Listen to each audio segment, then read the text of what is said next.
இன்றைக்கு தமிழக கலியுக கர்ணன் கேப்டன் விஜயகாந்த் வாழ்க்கை வரலாறு பற்றி பார்ப்போம். வாழ்ந்து மறைந்தாலும் மக்கள் மனதில் என்றும் மனிதகுலம் உள்ளவரையிலும் கலியுக கர்ணனாக வாழ்பவர் கேப்டன் விஜயகாந்த். மதுரை மாவட்டம் திருமங்கலத்தில் 1952 ஆகஸ்ட் 25 அழகர்சாமி ஆண்டாள் தம்பதிக்கு மகனாக பிறந்தார்.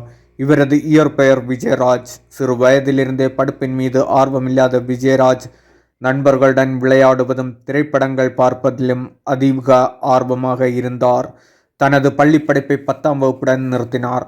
தொடர்ந்து நண்பர்களுடன் ஊர் சுற்றுவதும் பல சமூக பிரச்சனைகள் ஈடுபடவும் ஆரம்பித்தார். இதனால் அழகர்சாமிக்கு தன் மகனின் எதிர்காலம் என்ன ஆகும் என்ற பயம் ஏற்பட்டது. அதன் காரணமாக மகனை நல்வழிப்படுத்த தான் நடத்தி வந்த அரிசி ஆலைகளில் ஒன்றின் பொறுப்பை ஒப்படைத்தார் அழகர்சாமி.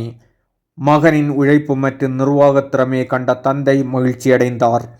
ஆனால் திரைத்துறை மீது உள்ள ஆர்வத்தின் காரணமாக அரிசி ஆலையை விட்டு நடிக்க கிளம்பிவிட்டார். ஆனால் தன் லட்சிய பயணம் ரொம்ப கடினம் என்பதையும் உணர்ந்தார் விஜயராஜ். ஆனாலும் சினிமா துறையில் கால் பதித்தே ஆக வேண்டும் என்று உறுதியாக இருந்தார். முதல் முறையாக 1978 முதல் வாய்ப்பை பெற்று மகிழ்ச்சியுடன் நடிக்க செல்ல இருந்த முதல் நாள் பல காரணங்கள் சொல்லி வாய்ப்பு தர மறுத்தார்கள். குறிப்பாக நிறம், தமிழ் உச்சரிப்பு சரியில்லை என்ன பல. எனினும் நடிப்பதில் உறுதியாக இருந்தார். அந்த காலகட்டத்தில் எம்ஏ காஜா இயக்கத்தில் இனிக்கும் இளமை என்னும் படத்தில் நடிக்க முதல் வாய்ப்பு கிடைத்தது. அதில் வில்லன் கதாபாத்திரமாக நடித்தார். அந்த படத்தின் முடிவில் விஜயராஜ் என்ற பெயரை விஜயகாந்த் என மாற்றினார் இயக்குனர். அகில் விளக்கு என்னும் படத்தில் விஜயகாந்த் என அறிமுகமானார். நீரோட்டம், சாமந்தி பூ என 2 படங்களில் நடித்தார். ஆனால் படங்கள் சரியாக செல்லவில்லை. அதே வேளையில் விஜயகாந்திற்கு திருப்புமுனை தந்த படம் தூரத்து இடிமுழக்கம். 1980 கே. விஜயன் இயக்கிய படம் அது. பிறகு தயாரிப்பாளர்களின் ராசியான நடிகரானார். தொடர்ந்து சட்டமுறை இருட்டறை, சிவப்பு மல்லி, ஜாதிக்கொரு நீதி இப்படங்களெல்லாம் தொடர்ந்து வெற்றி பெற்றது. குறிப்பாக சட்டமுறை இருட்டறை மாபெரும் வெற்றியாக அமைந்தது. இதன் பிறகு S.A. சந்திரசேகரும் விஜயகாந்தும் நெருங்கிய நண்பர்களானார்கள். அன்றைய காலகட்டத்திலிருந்தே தன்னுடன் படப்பிடிப்பு தளத்தில் இருக்கும் அனைவருக்கும் ஒரே சாப்பாடு என எழுதப்படாத சட்டமாக கொண்டு வந்தார். கிட்டத்தட்ட 10 ஆண்டுகளில் 70க்கும் மேற்பட்ட படங்களில் நடித்தார் விஜயகாந்த். குறிப்பாக ஒரே ஆண்டில் 18 படங்கள் நடித்து திரைத்துறையில் முடிசூடா மன்னனாக வலம் வந்தார். தொடர்ந்து சில படங்களில் தொடர் தோல்வியால் பட வாய்ப்பு இல்லாமல் இருந்தார். இப்ராஹிம் ராவுத்தரால் தொடங்கப்பட்ட ராவுத்தர் பிலிம்ஸ் நிறுவனத்தால் எடுக்கப்பட்ட உழவர் மகன் மாபெரும் வெற்றி பெற்றது. இதைத் தொடர்ந்து விஜயகாந்த் ராவுத்தர் கூட்டணியில் ராஜதுரை, பரதன், கருப்பு நிலா, தர்மா என வெற்றி படங்களாக அமைந்தது. இதைத் தொடர்ந்து இருவரும் தீவிர நண்பர்களானார்கள். இதனால் பல நாட்கள் ராவுத்தர் அலுவலகத்தில் தான் தங்கியிருப்பார் விஜயகாந்த். நடிக்கும் போதே ஈழத்தமிழர் பிரச்சனைக்காகவும் நடிகர்களை இணைத்து ஒரு நாள் உண்ணாவிரதம் இருந்து ஆளுநருடன் மனுவும் கொடுத்தார். ஹிந்தி எதிர்ப்பு போராட்டத்திலும் தன்னை சிறு வயதிலிருந்தே ஈடுபடுத்தினார். 1985 அல ஓசை போராடடா என்ற சாதி ஒழிப்பு பாடல் இளைஞர் மத்தியில் பெரும் எழுச்சியை தந்தது.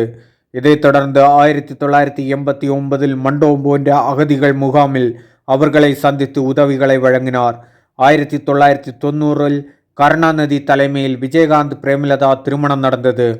அதன் பிறகு திரைப்பட கல்லூரியில் படித்த இளைஞர்களுக்கு வாய்ப்புகளை வழங்கினார். 1990களில் R.K. செல்வமணி இயக்கத்தில் புலன் விசாரணை படம் பெரும்பாலான திரையரங்குகளில் 100 நாட்கள் கடந்து ஓடி மாபெரும் வெற்றி அடைந்தது. அந்த காலகட்டத்தில் புரட்சிகரமான கதாபாத்திரத்தில் நடித்ததால் மக்களால் புரட்சி கலைஞர் என்று அழைக்கப்பட்டார். அதைத் தொடர்ந்து R.K. செல்வமணி இயக்கிய படம் கேப்டன் பிரபாகரன். இது விஜயகாந்துக்கு 100வது படமாக அமைந்தது.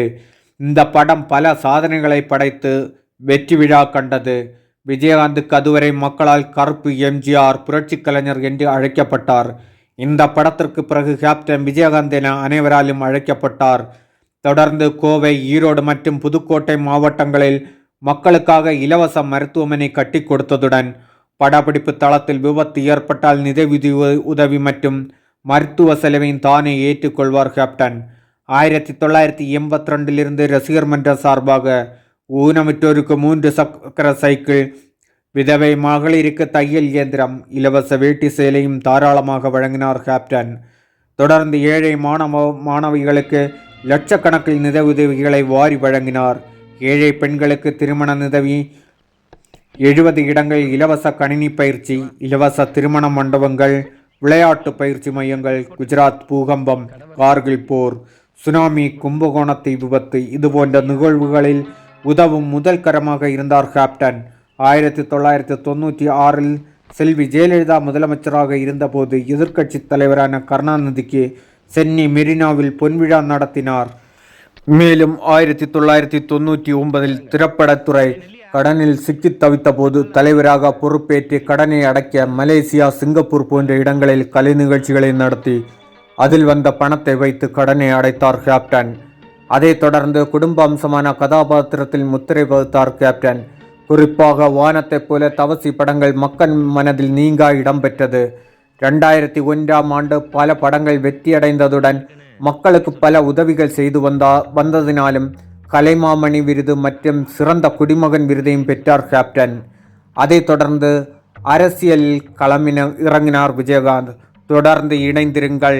2ஆம் பகுதியில் விஜயகாந்தின் அரசியல் பயணத்தை பற்றி பார்ப்போம்.